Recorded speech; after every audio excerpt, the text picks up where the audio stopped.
profondeurs. Et il apporte la paix dans tes profondeurs. Il apporte la solution à tes profondeurs. Les hommes peuvent dire, va faire un diagnostic.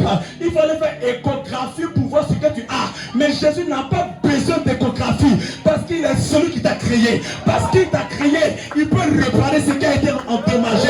Ce sont les choses que Dieu veut pour toi. C'est que tu donnes ton cœur à la personne de Jésus. My God.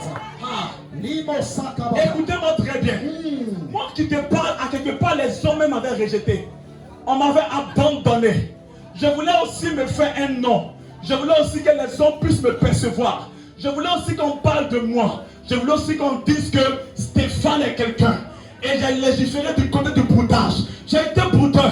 J'ai fait ces choses pour qu'on puisse me voir. Je suis allé me laver avec des choses, avec de l'eau de tortue à telle enseigne que, écoutez-moi très bien, comment est-ce que tu vas te laver avec l'eau de tortue? Oh, la tortue est lente. Tu veux que ta vie soit accélérée et tu vas te laver avec l'eau de tortue. Comment est-ce que ta vie va être accélérée? Écoutez-moi très bien. Je suis tombé dans le broutage. Je suis tombé dans les choses bizarres. Ma vie était bizarre. J'avais la mentalité de l'infériorité. Ça veut dire que pour que les hommes puissent me voir, je devais aussi aller faire des choses bizarres pour que ma vie soit agréable. Mais lorsque j'étais dans le broutage, jamais ma vie n'a changé.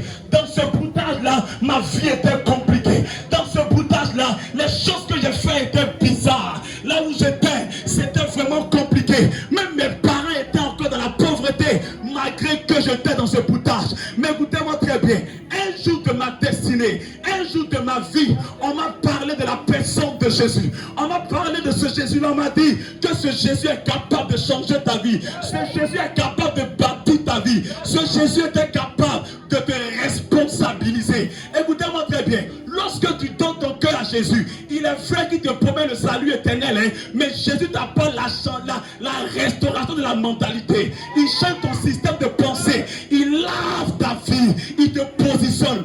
Écoutez très bien. En dehors du féticheur, sans le féticheur, j'ai eu le bac. Sans le féticheur, j'ai eu un travail. Et sans le féticheur, je me suis marié. Sans le féticheur, ce n'est pas un homme qui fait ça.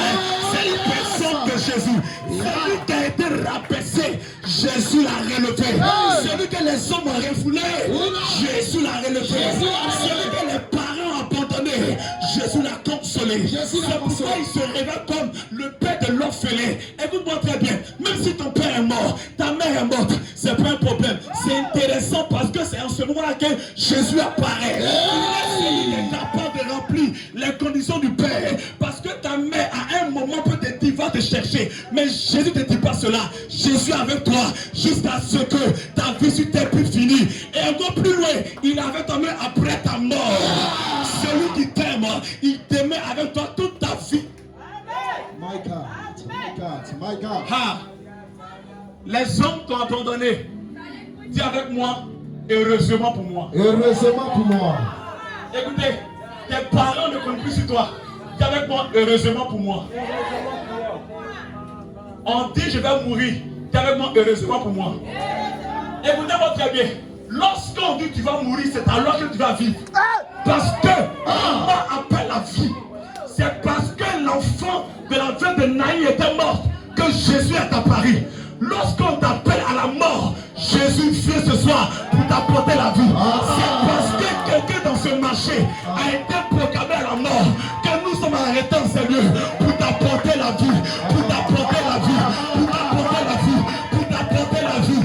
Lorsque la malédiction apparaît, c'est alors que la bénédiction apparaît. Peut-être qu'il y a des décrets sur ta vie ce soir, mais Jésus est venu pour apporter la paix dans ta vie. Jésus est venu pour te restaurer. Jésus est venu pour bâtir ta vie. Je termine par là. Écoute-moi très bien. C'est vrai que ce que tu vois est compliqué, mais Jésus est venu pour te donner la vérité de ta vie. C'est vrai que ta vie est compliquée, mais Jésus est venu pour bâtir ta vie. Jésus connaît ta situation. Jésus sait que c'est compliqué pour toi. Jésus sait que la vie dans laquelle tu es, c'est parce que tu n'avais plus personne. Ton père est mort, ta mère est morte, les autres t'ont abandonné. Jésus sait qu'il n'y a plus personne autour de toi. C'est à cause que tu es tombé dans le péché. Jésus sait qu'il n'y avait plus personne. Il n'y avait même plus d'issue. gauche, à droite, il n'y avait plus personne. C'est à cause de ça que tu es tombé dans ce dans quoi tu es. Jésus, c'est ça. C'est pourquoi il te mettait encore en vie. Parce qu'il veut accomplir sa vie dans ta vie. Parce qu'il va accomplir sa parole dans ta vie. Si tu n'es pas mort dans ce que tu as fait, c'est parce que Jésus t'aime et il veut t'apporter sa vie. C'est pourquoi ce soir, la seule chose que Christ veut pour toi, il ne veut pas te condamner. Les hommes peuvent te condamner pour dire que c'est celle-là qui a fait ça. Mais Jésus t'aime. Malgré la saleté que les hommes voient, Jésus qui a la propriété, il veut t'apporter sa propriété.